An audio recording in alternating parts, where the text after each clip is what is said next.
Can I just tell you, I can see my reflection in my dark monitor and my hair looks spectacular. Ooh, I'm putting that in the podcast. Yeah, it's beautiful. I love my hair. She have shows up for me lovely every hair. day. Thank you. Do you want to tell them who we are? Oh, I do think that that's a great welcome into the podcast, though. okay, yeah. That's Marty V. She has fantastic hair. Aw, thank you. That's Kate Pryor. She also has fantastic hair. You've never seen it. Yeah, well, you've never seen mine in person either. True. I've seen you do videos with and like toss your hair around. Yeah, but like your hair's beautiful and like wavy and curly and like that really pretty like ruddy brown. Ooh, thank you. Aw. Yeah, it's beautiful. My hair, when it used to be a lot straighter, and then I it was really long for the longest time, and then I cut it like medium to short. And the way that like the texture just immediately changed. That is so interesting. And it was like, oh no, I've now heard it's that can curly happen. hair. And it was like, oh no. I have heard that can happen, but like it's never happened to me in all of my varying lengths. Like I'll have like the top layer of my hair is very straight, and then the underneath layers are pretty wavy. But yeah, I've heard that like texture can change with like the cutting of hair, and like the lightness like just creates a different texture. Well, so the thing is, I started growing it out again afterwards, and it like maintained not quite the same level of curliness, but it was curlier than before. And so it was amazing. Like, oh no, I have to learn how to do this now. That's fair. I am so glad that like neither of my kids have curly hair, because I wouldn't know what to do. Like I would have to do a whole research like tunnel to figure out how to help them with their hair. But hey, we are Romance Writers Therapy, and this has been fun little hair talk. Yeah. Just to get you started. Yeah. It's like car talk, but for Barbies. Because we're Barbies. Hi, Ken. That's canonically your Barbie voice. For sure. Okay, that's all I have to say about that. Like, let's go party. Everyone's been talking about the movie, and I haven't seen it yet. I haven't either, and I really want to go see it. Yeah, no, I have to see it too. I don't know when I'm going to be able to do that. But Kate, have you been writing? Not really. I mean, I have to write. Okay. So I've been like reading a thing that I'm like, okay, any minute now I'm going to start writing more of this. I'm having like the opposite, like the same mood, but the opposite practice, where I have been writing, but like any minute now, this is going to start feeling like I know what I'm doing. Right? Yeah, you've been telling me about this project that just feels weird the whole way. It does. And like, I'm hoping it doesn't feel weird the whole way. I'm really trying to hone in a bit more on like who they are as individuals. And I really feel like I'm starting to like get that, because my concern is like that right now they're reading like Hazel and Elijah. And so I just kind of have to make sure that I keep their tone and behaviors different. And Alicia, I really feel like I get her, right? Like she's like a bit more of a hot mess than any of the other characters I've like written before, but in a way that's like very much like, why would I put my energy into that when I can just do it last minute and I can do other things I want to be doing instead, right? Like she has no apology for being a hot mess. It's not something she feels insecure about. It's just something that she's like, yeah, okay, so like in an hour I'm gonna be running like a chicken with my head cut off, but it's worth it right now. You know what I mean? Like, yeah. Yeah, so I'm excited about her. I really like that vibe. Yeah, that's a really unique vibe. Yeah, I'm excited. Yeah, it's like confidence in knowing like I'm gonna pull it off. What about you? Okay, so you've been looking at this thing, feeling like eventually you're going to be writing on it. Yeah, no, it's I have a very small window to actually. It's currently 9,000 words. I need to cut it down to 5,000 and like write enough plot into it in that 5,000. Mm-hmm. So like cutting more than 5,000. That sounds really challenging. Are you going to give the full 9,000 away with like your newsletter, or are you going to sell it or something? No. What I'm cutting, like I'm transforming a story that started out going in one direction, and then it was like Mm-hmm. I would love to keep all the sex scenes and bantering from this, but I would like to change the setting, the plot, the characters, and use it for something else. So there's going to be a good chunk of stuff that's just like, no, that's got to go. Which I'm fine with. Well, I'm excited about that. Yeah. Sweet, dude. Yeah. And then I have 10 days to work on that and turn it in. Okay. All right. So this is a fun little torture. You're in a window. Yeah. I've made for myself because I fully had more time. I just was like, nah, I'll do it later. It's only 5,000 words. It's pretty much written. Yeah, it's written. So I just gotta cut things and then find an ending. Oh my god, that's so funny. Did I tell you I signed up for a Christmas novella for next year? Ooh, no, I don't think you did yet. Yeah. I had like filled out a form about it last year. And they were like, hey, we are actually putting that together. Do you still want to be in it? I was like, yeah, absolutely. And so come October of next year, I have to have, a Christmas novella around. And it has to be any holiday, right? It doesn't have to be Christmas, but I mean, stick to what you know, right? So that's what I'm going to do. So I'm going to try and think of like what combination of a Grand Ridge like couple would I like to do? And then like what would their trope be and like stuff like that. I love that you're putting together a whole like little neighborhood. I really love oh my gosh when authors have just a setting where all their characters live and like the setting itself is kind of a character. I really love that as well. And so like I am really excited about that process. And then also like I've also built in like a neighboring town too. Ooh. So that if I'm like, I kind of feel like I've played in this pond for a minute and I want to move into a different pond, I can. Absolutely. But like it'll still all be connected. Still on topic, do you play Sims? Which Sims do you play? I know you talked to me about it before. I love Sims. It has been a full 10 years since I've played. Okay, so you're 3 at least. Yeah, absolutely. Okay. One of my favorites was the Supernatural Sims. Ooh, I love that one. That one was so fun. But yes, I love Sims. I don't have a computer because it takes so much video card. Yeah. That I don't have a computer. I'm interested in allowing it to fry. And then also I don't have a computer that this is my Sims computer, right? I only pull it out the 1 week a year where all I do is play Sims for 9 hours a day, right? Okay. And so I think that when I replace this computer, in forever, because I never want to replace it. When we replace a computer, the other computer will now be Andrew, make it so I can play Sims. So, and he will definitely not want to because he does know how I get, but he'll do it. So I've literally melted a laptop playing The Sims because cats and cat fur getting stuck in the fan and letting it run on a nice warm blanket in the middle of winter. Yeah. And it just so happened that this particular line of laptops had a known defect that I wasn't the only one who did it. A few people had melted this particular line of laptop. Yeah. Yeah. But it can happen. It wasn't a completely extreme situation. It was a little extreme. But so that was The Sims 3 that did that. And I'm going to say between The Sims 4 and The Sims 3, The Sims 4, while it may require a more intense graphics card, it does not kill your computer quite the same way as Sims 3 did. It's a lot easier, in my opinion. Well, because it never did the really intense loading times, and then you open the game and immediately your fan is going, it's trying to take off to Mars, that kind of thing. Exactly. I did not realize my computer was also a spaceship. Literally. So I was going as far as trying to find a used Xbox that I could play Sims on, or do I figure out where how to hook the Wii up so I can play Sims on that? It was getting pretty extreme, and then I started playing Stardew Valley and chilled out a little bit.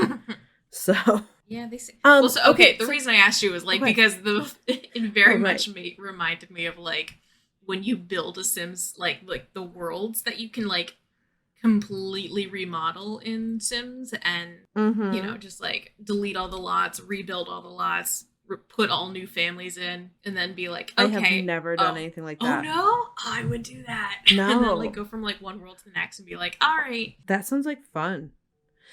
I don't think I would do that though because like the amount I just want to get playing the game. Oh, okay. See. And like I'm like someone who doesn't use any cheat codes too. Oh, okay. You're a purist. Like I am annoying about that. Like what's the point of the game if it's not hard? Like but Kate, do you want to tell them what we're talking about today? Whoa. If only I knew. I knocked over my nail polish. I really don't think I like the color I've chosen. Same. I'm hoping after a couple of like layers I'll feel differently, but right now I'm not impressed. But we were going to talk about Burnout. You still feel about that? I'm still good about that. I don't know. Not burnout, but like, you know, being, I guess, a little bit burnout, being tired after yeah, like a bit of a brain drain. Yeah. And feeling like. So like we're talking about like our experience with it in the sense of our experience, but not necessarily in like this is what you should do or like a psychological point of view. Like there are far more qualified people for that type of conversation. This is just like our techniques on how to kind of weather your way through it. I think replenish from it is probably... That's what happened with Stardew Valley. That's how I spent, 36 hours and 72 playing Stardew Valley. Was just a nice little switch off of my brain and just tapping my phone screen for a while. Going for walks is another big one for me. Yeah, I do like, I was stressed about something the other day and I went for a walk and the path I wanted to take it was a paved path, right? Okay. And it was closed. And I'm like, dang it, that's the path I want to go, but I'm going to go in the other direction. And I started walking for like 20 feet. I'm like, what am I doing? Like guaranteed, like I cannot fall in a hole. I'm perfectly capable of that. Like if I get hurt back there, that's very much my fault. Like it's not like I'm going to sue anyone. They blocked everything off. Like, so I turned around and I went down the path I wanted. And yeah, I just walked around the fresh concrete. It was fine. I'm so lost. The point of me saying that. Okay. The point of me saying that was that like as I was walking and like my breath got heavier and my lungs like had to work to stretch and fill, like I could just like feel like all the stress like shivering off of me. Like it was so spectacular. I was like, oh my gosh, I can't believe I wasn't going to do this today. Like I felt so much better after taking that walk. Okay. All right, I get you. Yeah, because you had made a comment that like you were concerned about something and that you wanted to, that there was something you felt like you had to fix, but you didn't know if you had the energy to do it right now. Are you thinking that taking some time away from it will give you that energy? I do think that, yeah. Because like, so I finished the Gargoyle book. So I lined up some editors and beta readers, all that. And my thought was, okay, I will just now reread this whole thing real quick, make sure everything lines up and makes sense. And I got like halfway through it, and then I started hitting like some points. And the thing is, these are chapters that I feel like I've revised a whole bunch that have kind of lost their magic for me in that sense. And so I feel like I can't really tell if they fall flat in a storytelling way or if it's just that I've read it a million times before. Like I can't tell if I actually need to fix something or if I'm just tired and angry, I definitely get that. It's like the breakup scene for Elijah and Hazel. Like it took 4 complete like motivation and argument changes within that one chapter before I was like, okay, now all the pieces are clicking together. By the time I got done, doing that, I was still like, so this is definitely right, but does it carry the emotional weight it's supposed to? And there's no way I could gauge that at this point because I've stared at this too long. Yeah. And it's like, I fully believe that enough time from a project will give you good eyes, like new, fresh eyes on it. Mm-hmm. Mm-hmm. But you can't know how much time you're going to need on something. And especially sometimes you put yourself in a spot where you have deadlines. Yeah, and you can't just don't afford to just like sit on it forever. So like, because Elijah and Hazel, the manuscript is due a month from today. Ooh. And yeah, and like I sent it to 2 betas and it's off to copy, right? Okay. And I think we're good. I really do. But at the same rate, if ARC reviews come back in such a way that like they're pointing out something like, okay, maybe I don't change it for the anthology, but maybe when I go and change it, like when I go to publish it myself, I make that change then. Yeah, I'm kind of giving myself a little bit less pressure on this initial publication so that I can, just not over stress. Yeah. Because man, what an easy thing it is to do that. God, yeah, that's such a hard thing to do. I know. I wish I had more energy for like this, but I legit feel so. We did so much driving over the weekend. I told you I was away, and I feel like even though we haven't really done anything Monday to Tuesday, but you also were with people too, and that takes a different kind of energy as well. Yeah, no. So like, and also I got my period like yesterday, so now I'm just the most tired. Like mentally, emotionally, I got nothing in the bank, and I'm trying to read this thing, and I'm literally halfway through, and the person who I said, "Oh yeah, I'll get it to you last week," messaged me. I kind of made the executive decision earlier today that fuck it. I'm like at the point where I don't think I could care with it, and I don't love being in that place. Yeah. But at the same time, I think I have to just say, fuck it. Okay, I will deal with this when it gets back. And let's see how much energy I have then. Like, it feels like sometimes I can fuck it with a level of confidence. And right now I'm like, I don't feel it. Okay, so again, here's my argument that like whatever the editor says next, like if it's line or copy whatever the editor is looking at, like you can still make other changes, right? Oh, absolutely. So like I'm all about the like I'm going to send this off and I'm not going to think about it for a while. I was thinking cuz my dev edits needed to be done by the 25th of July, 28th of July. And I was thinking I was going to be working like all day that day on it, right? But come that morning I was like, I have done everything I set out to do. And like I feel pretty okay about it, and I'm just going to send it off and ask for beta readers to give me some thoughts as well, and if there's anything else that needs to change I can do it, but like it's probably fine. You know what I mean? Like, yeah, I'm guessing that I have fulfilled everything I need to do there, and so yeah, just kind of shut it off in my brain to the point where I couldn't remember the heroine's name the following day when I was writing. Yeah, like, I remember that because you're like, what's her name again? I'm like, it's in the title. How can you do this? I know. I just vacuum it right out of my brain. Elijah all the other characters were right there. Yeah, the one, I don't know. She did things last book. But like, being able to like switch off my brain that way works really well for me. Like I'm no longer thinking about them. They are no longer residents in my mind. But I also think that's what makes writing a sequel hard for me is like these characters are still a part of the story. See, I feel like it's been my process literally the last couple of projects that I don't even really know who these characters are until I've finished writing the first draft. Like literally in the last couple of chapters, I'm like, oh, that's their problem. Okay. So I need to like go back and work it into the beginning. And on some level, it's like, even though I knew I said from the very beginning, like, this is what the problem is going to be. And so it, because like you just said, like, you sent your thing off, but like you had finished everything you intended to finish. I did not finish. Like, I half-assed what I wanted to finish. I remember doing this with the workbook too, but like, I don't think I felt so bad about it at that point. I just kind of was like, whatever, I don't care.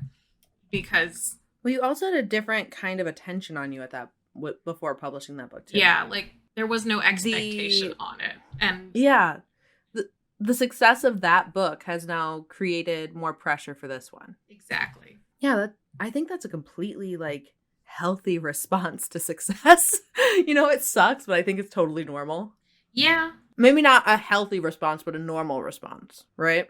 Yeah, I can see that. You're feeling burnt out with that story or with writing in general? For today, at least, it's very much a writing in general, because I've been flipping through like 3 or 4 different projects. Like, what would I like to work on now that I have free time? Because during the last quarter of the Gargoyle project, I'm sitting here thinking, God, what I would love to be working on this other thing.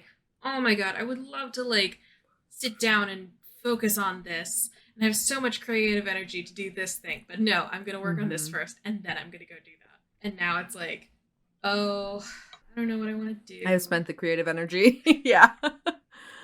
I feel like if I could pause on this series and write on something else or edit Banded Together or something like that, I would feel better. Like, it wouldn't even be so much that, like, because I don't feel like I need a break from writing or editing or anything. I feel like I'm just really intimidated to write with this different process, right? Because I'm very much like you, where I tend to not know, like, who these characters are or their motivations until I get done with the book and then go back and edit it through, right? I've spent so much time thinking about these two that I kind of just feel very, everything that comes instinctual about writing, I have to do differently right now. And that's just an intimidating spot to be in. It is. Because the thing is, I could back out of this anthology, but I don't want to, right? Yeah. I don't want to do that. And, like, it's fine if I do. If I were to do it, I'd want to do it now because it's months later. Or it's months from the due date, right? Yeah. I wouldn't be, like, putting anyone in a lurch. But, like, I'm just gonna keep on writing words. And I have, like, a goal to write 45,000 words between, like, now and in the next 8 weeks, right? And for me, that's a full first draft, right? Yeah, no, that's a pretty long book. I mean, like, that's a pretty long novella. That's almost a whole novel. Yeah. Well, typically in the developmental stage, I end up adding somewhere between 5,000 and 7,000 words. And then it is a whole novel, right? Yeah. It's a short novel, but it's there. And so, yeah, I'm just going to keep on plugging along, get my 5,625 words done a week, and just keep on piecing a story together here. And hopefully in the end, I feel good about it, right? Like, and the thing is like, when I think about all the different things I know about this story already, I'm excited about it. But when I actually sit down to write, I'm like, I don't know what to do. I don't know how to do this. It's the weirdest, like, lack of balance. Like, so I cut up a mango for the kids to eat with their dinner, right? Right. And they both only ate, like, a couple pieces. That was a bomb mango. Like, that was so good. So I just finished it, and it was just, like, a fantastic mango. Anyway. I feel like George Costanza. A fantastic mango. Oh, vitamin C, I feel energized. I bought a couple of oranges at the grocery store. I ate one of them because I put it in the freezer for like 15 minutes. And oh my God, that is such a treat. Because it's like... I've never done that. You know how, like, they do frozen grapes? I've never done frozen grapes. Okay. I think freezing fruit is, like, really great if you don't like fruit. I do like fruit, but, it does a lot for... Cold treats are great, too. Cold treats are so great in the summer, and, like, I think I really like a cold treat. Like, I've said this to Austin so many times, like, the only romantic gift to me is, like, chocolate milkshake. Aww, I love a chocolate milkshake. I know, right? I'm like, this is the only thing I can, like, 100% of the time enjoy. One of my favorite things is when I order a chocolate malt with extra malt, and Andrew goes, okay, I think you heard extra malt, but what she really said is more malt than you think should ever be inside a chocolate malt, okay? Oh, and then they come and they give me a chocolate malt that's perfect. So it makes me happy every time he does it, where he's like, what you heard is not true. What she wants is more malt than you can possibly imagine. She wants is just above the legal limit of malt. Yes.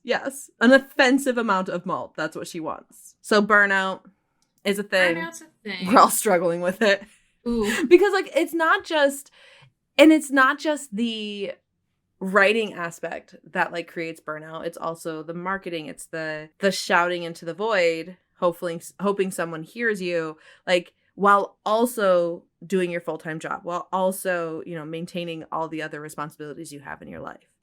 And so I think that that's another part of it is like our capitalist society just has not set up room for rest. Absolutely. And so like it's really hard to be like, okay, well, this is my time to unplug and rest. And then you do it and you're like, okay, it's back to work. And you're like, I rested, but like, did you rest enough?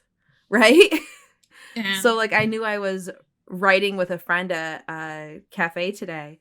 And so I woke up early like I normally do. And I'm reading Book Lovers by Emily Henry right now, and I'm absolutely loving it. But I read that for an hour this morning while I drank my coffee, and that was very restful.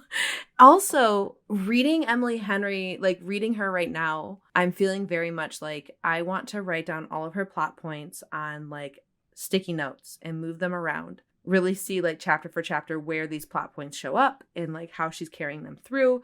Because like I feel like she does such a thing where there's quite a bit of plot, but it doesn't feel rushed. She definitely takes her time. But most of the plot is very internal, right? There's not a lot of big things that happen. And I think that's such an incredible skill and something I just find so fascinating.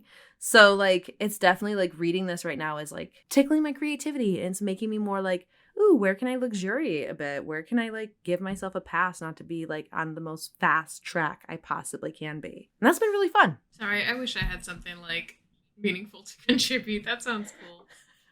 I don't mean that in like a cool story bro kind of way. I mean it like that does sound nice, and I'm imagining that. Well, because like that was something I was wondering when you were talking about like just kind of feeling like you're questioning some things about Gargoyle. Is like, is there something you could read or listen to or watch that would like stimulate your like storyteller mind? Yeah. In a way that's not at all about your work. See, right? Like, is there a Tessa Dare you haven't read yet? I mean, right? Like, yes, but is it like the works, right? There are definitely a couple of the older ones I haven't read yet. Mm-hmm. I don't know. You did ask like that, like, I was bitching to you this morning, like, I'm so tired, I don't want to do anything. And you were like, hitting me immediately with the, what can you do to replenish your creative well? And like, what was the other one? Yeah. The other one, like, stabbed me I'm really... too. Like, okay. I asked you if there was one thing you could change to make you feel more confident about your story, what would it be? Yeah. Right? And I'm really sorry if what you want is like someone to be like, girl, I get it. I feel the exact same way. I am not great at that. No, you're good. Like, I didn't. My brain instantly goes to, oh, you have a problem? Let's fix problem. Right? But like, that's not always the, like, what you're looking for. Right? I mean, like sometimes you just want someone to be like, yeah, that is some bullshit. Right? I do believe people can be like that. Personally, I do like a action-oriented response. Yeah, I tend to be very action-oriented. Yeah, I definitely came out swinging. Just get me at the one, now looking back, like, were you ready for that? I was not, but it was nice that it was like so quick to the point. It was like, here's what you need. Here's what you need. Solution. And I was like, yeah, okay. You know what? What you might need is just not to think about it. I mean, like, it did kind of make me realize, like, yeah, these are things I could do, but like, rather than, you know, sit there and fiddle with something for another few hours, like while I, you know, try to rush through the last, you know, half of this thing and getting it done, I was still the same. Like, even though I had the answer of like, oh, I could do this, it's still kind of left me in this place of like, but I think I'm too tired for that. So I think I have to let this go. Mm-hmm. I love that. Like, I don't love you being too tired to make the correction you want to make, but I also love that you were like, well, this has given me some self-realization and I see a problem I want to fix, but I'm still going to put it on the back burner for a little bit. Right? Yeah. And like, because again, you can still make those changes, but like you can't right now, and that's okay. So I'm also kind of trying to reassure myself, I think. I don't know if it's like a good idea. Reassurance can be a bad idea. Folks, you heard it here first. I was just wondering that. I was just thinking like, oh, what's coming next, Kate? You know, are you going to tell us that self-love is bad too? Self-love, bad for you. Read it in the Times. Yes. Okay, so your bad self-reassurance. Sitting there thinking like, you know, I kind of had the same moment, a similar moment with Org Lake, where I just said, fuck it, throw it to the wind. I don't have the energy to keep refining this thing that, you know, I want to say I'm not committed to it, but like, there is this weird, like, inner conflict where people tell me they love the setting, and I am not in love with the setting. Like, I think it's funny, but it also feels like a dead horse I have beaten to death and continue to beat. Okay. You know, like, I do feel like I am telling the same joke over and over again. I personally laugh every time, if that's the case. So I personally love the setting. I love the way you keep on enhancing those elements. But like, do you think this is the last time you're writing in this series? I keep thinking or that do you to have myself, another book coming? You know, like, maybe it would be nice to end it at 3, but then I'm like, but I had this whole, like, little idea I wanted to do, and I have these notes for this thing I wanted to finish off on. So, like, 4 is also an acceptable stopping spot, but I'm also like, you know, like, it's just, you know. Something I find really interesting is, like, and I've thought this a couple times, is, like, I have built these series to really build on each other, right? Yeah. Like, introduced all the characters, gave, like, insinuation at the plot, like, at their stories and stuff like that. But then I've also, like, watched the way you have done Claws and Cubicles, and I'm like, that might be a better way for me to approach writing a series. Like, create the world and then just pick the couple I want to work with and, like, just make sure that at least one of them was mentioned. Like, pick someone who was mentioned in the book before and give them a story, right? Instead of having to, like, follow such a strict, like, series writing rule book. Does that make sense? Yeah. I will say on that process, because when I wrote the second book, I added an epilogue into the first book, went back and stuffed that in.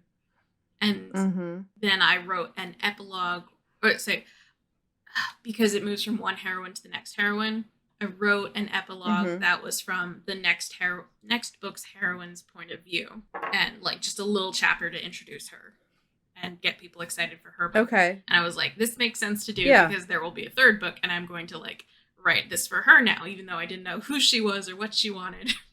And then but we knew her name and we had an epilogue in her. Yeah, we had, like, a very short taste of her, and yeah, I knew that I did this. I kind of, like, put it out of my mind that I did that. And then one of my friends read both books and then said, oh, I'm so excited for Gwen's book and her finding a new job. And I had a moment like, say what? This whole book is written at this point. I forgot I was going to...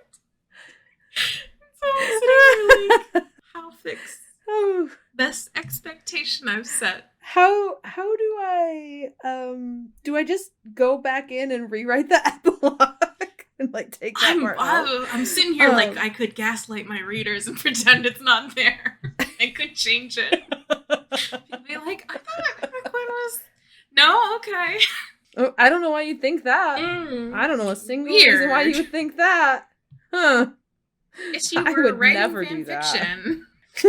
Okay, so I had that a little bit even with the prequel for Hazel and Elijah. Ooh, okay. Where in writing Hazel and Elijah's book, I've realized, like, I have to go back and change a couple things about the prequel to make sure that, like, their voices and their behaviors And also, like, even, like, his mom is mentioned in that book, right? In that prequel. And I need to change the whole conversation that's insinuated between him and his mom, right? Yeah. And I don't know how anyone publishes a book and then publishes a sequel directly after without being able to, like, make those changes, especially when you're dealing with the same two main characters.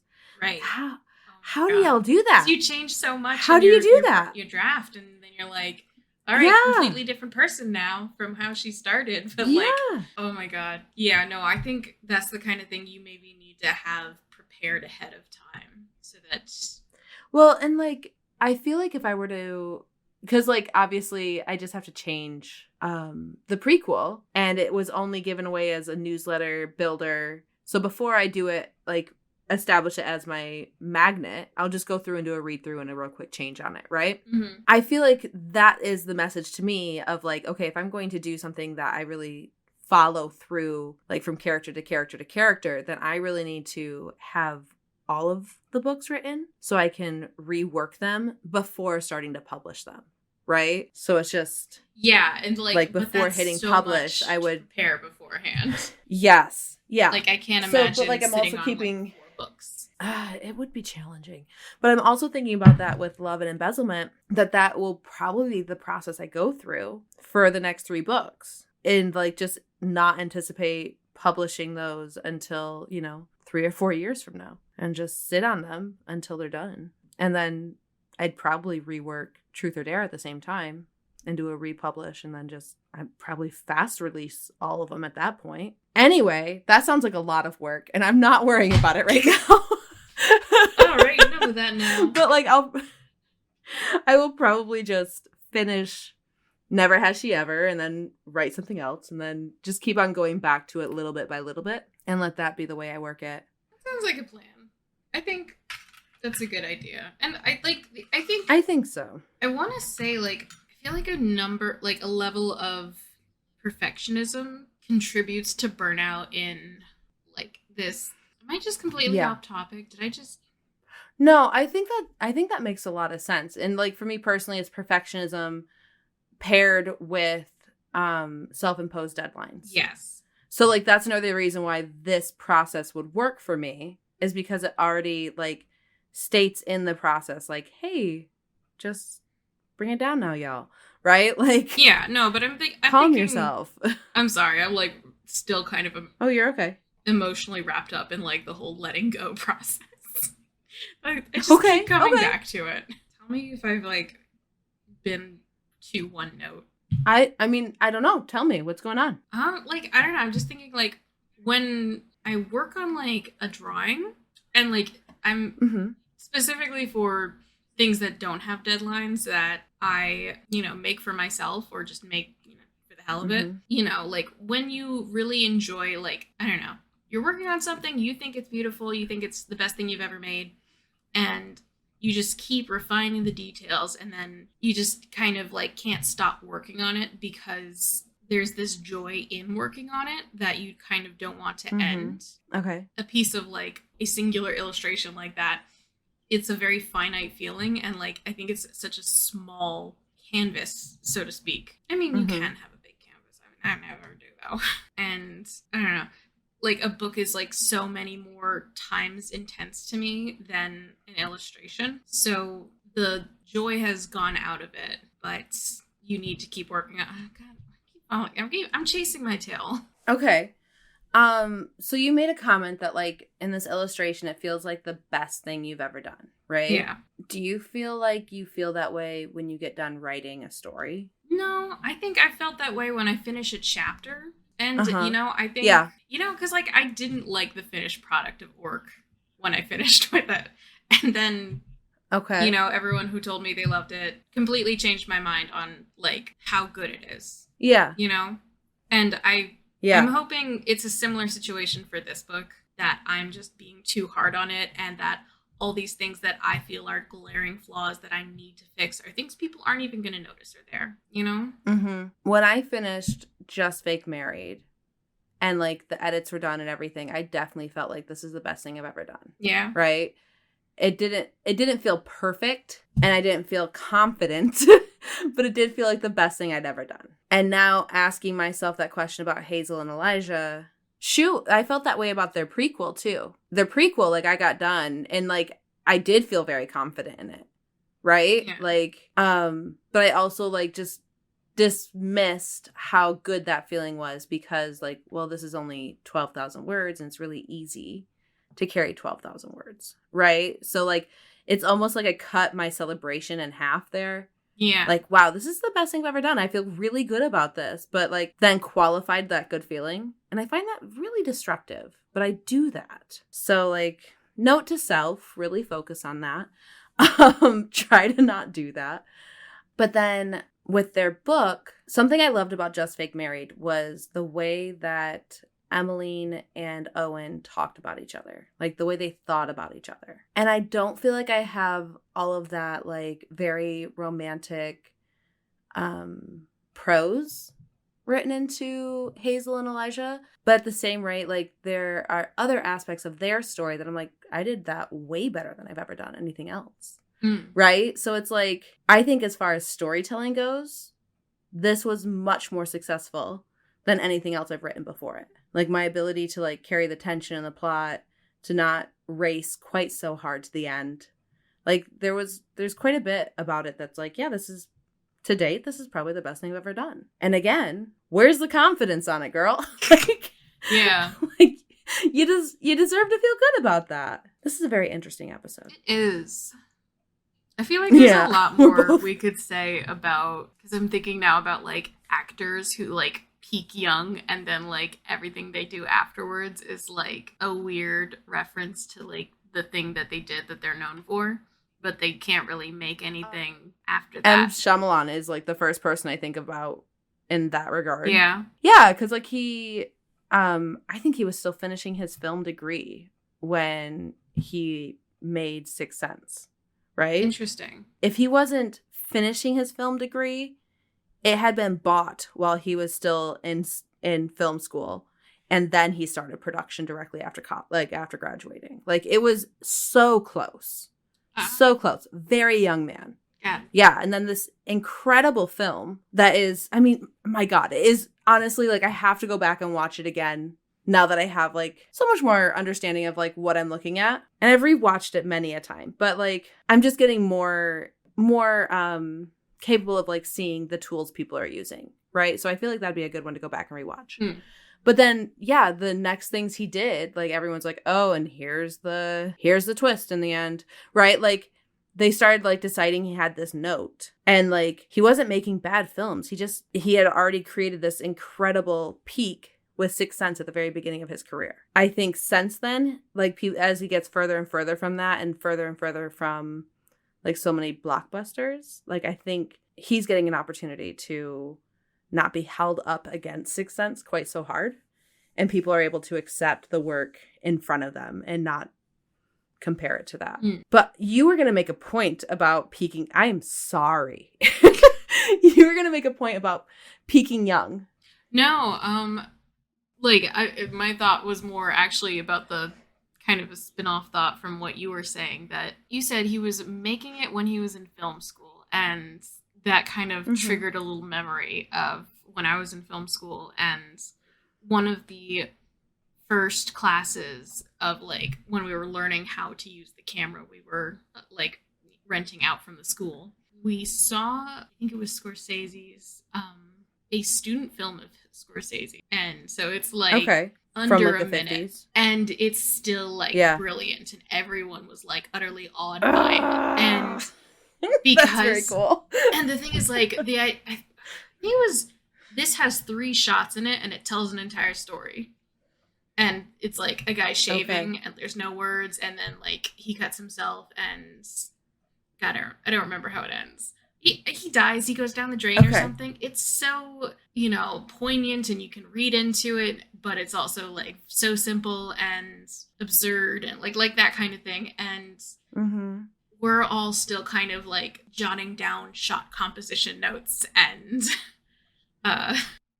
it, like, the thing is, it set the bar so fucking high, and we all kind of looked at it like, okay, the assignment now isn't how do you tell a story in 3 shots, it's how do you make that how do you do something that good that proves that you're gonna be on the same kind of path, that you're gonna, like, this is the deciding factor right now, kind of. Yeah, exactly. Like, there's no room to grow. You have it or you don't. Into, like, all of our hearts. Yeah, absolutely. Yeah.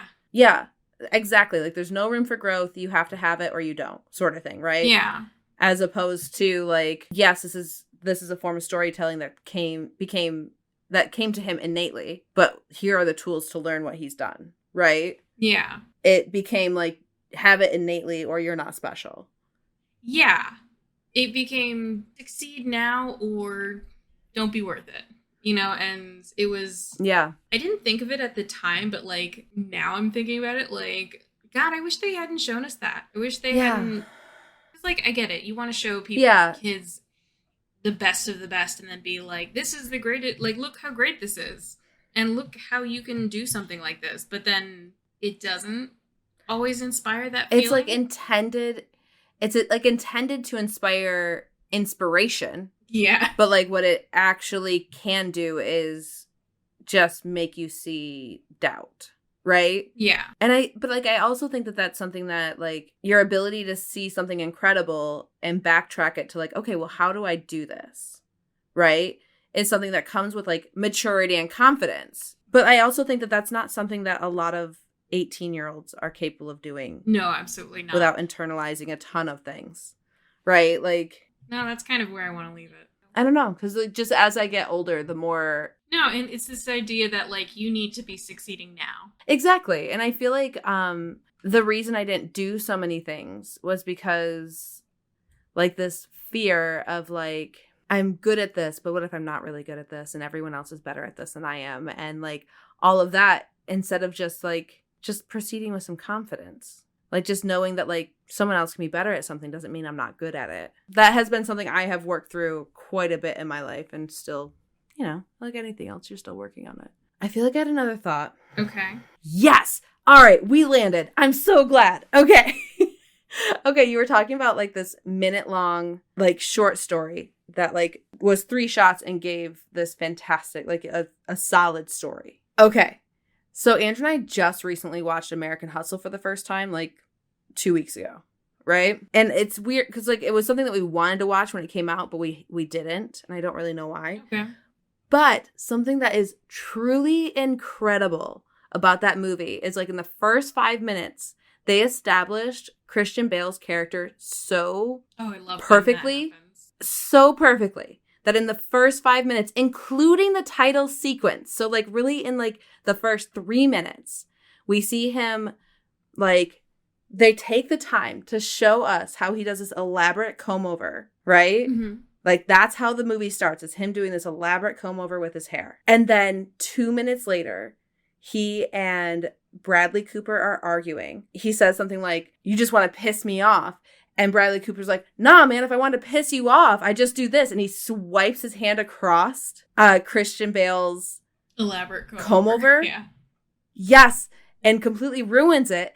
And I gasped. Like, in the first 3 minutes of this movie, I know how much, like, that demoralized Christian Bale's character. There was such a strong established, these two are enemies. These two are, like dichotomically at odds, right? Yeah. And then seeing Amy Adams, like, in the room, and you can't tell, like, who she's aligned with, right? But, like she's definitely aligned in some way with these people, right? Yeah. And it was just, like, perfect tension. Fantastic characterization right at the beginning of the movie. And I was very invested from that point on. Like, I was just hooked right away. And most of those 3 minutes have no dialogue. It was so well done. Like, I had to pause it and be like, Andrew, can we just talk about how cool this is for a second? Like, I was so geeked about it. It was so cool. I haven't watched this movie and I had never really had any interest in it. But, like, now I'm like, ooh, I want to see what this is about. I mean, it is fantastic how each character is illustrated. Like, they are just they're really well written. Like, you know them as soon as they're on the screen. And, like, all of their dialogue is very unique. It's a really cool. I mean, as far as a character show goes, like, this was a really top-notch one. It was really well done. And the story was interesting too, but like I enjoyed it. I suggest watching it. I'm glad. Is that... So I know you have a lot of like space to clear out, but how do you feel? Doing okay. Gonna try to, just veg tonight, and then I'm gonna work on things tomorrow maybe. Yeah. I was thinking that like I'd record with you and then go to bed because I was feeling really tired before chatting with you. But now that I'm sitting here, I'm like, maybe I'd write for 20 minutes and then go to bed. I don't know. I'm also like sitting here with my book right next to me. I'm like, maybe I read for 20 minutes, but I know it's not going to be 20 minutes. Maybe you watch I'm going to open that book and I'm going to be stuck there for a while. So listener, that's what we've been doing in our smut coven lately is instead of reading to each other, we're watching The Bachelor.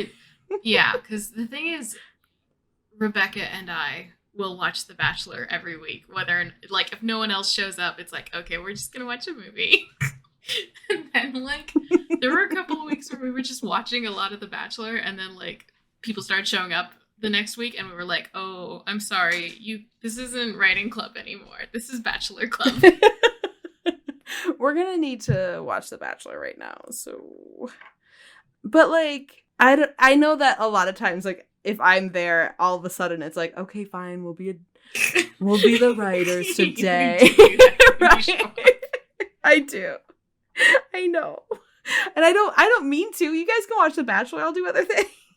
But yeah, I think I might read. Okay. Well, I hope you enjoy it. I don't know. Maybe I'll do I think so. I think I'll do 20 more minutes of writing and then read.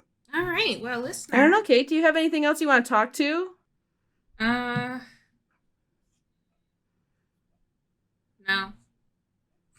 Yeah. Leave that really. Do you have a piece of writing advice? Also, no.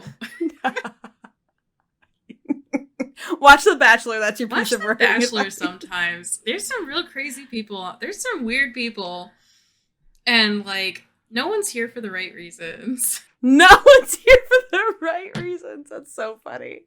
I was a little traumatized from that episode where they did the bungee jumping off of the bridge. Yeah, no, that was wild. Because the amount, like, I could just see, like, how badly she did not want to do this, but she is contractually bound to do this. Yeah. Like, that's the show.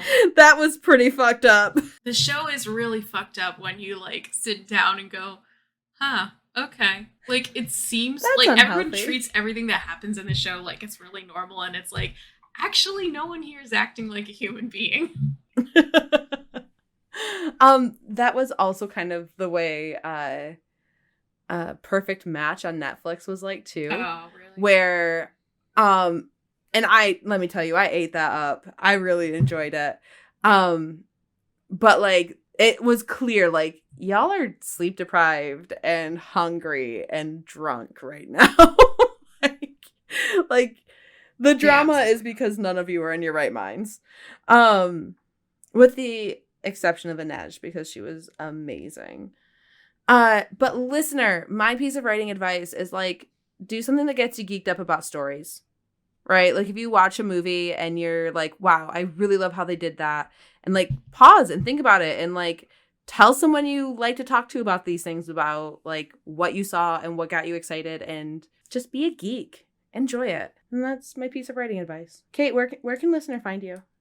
Listener can find me on Instagram, TikTok, Threads. I have a blog, kate-pryor.com. All the news shows up there. How about you?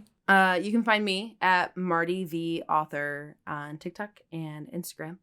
And you can sign up for my newsletter at martyv.com.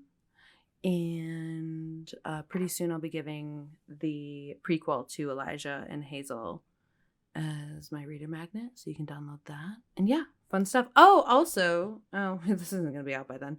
But I'm doing a free book giveaway August 4th. But listener, it's going to be too late for that. It's going to be late. It's going to be too late for you to be a part of it. But that's okay. I hope you find it. So, but yeah, listener, thank you for being here. And we hope your brain is doing all right. Bye, listener. Bye.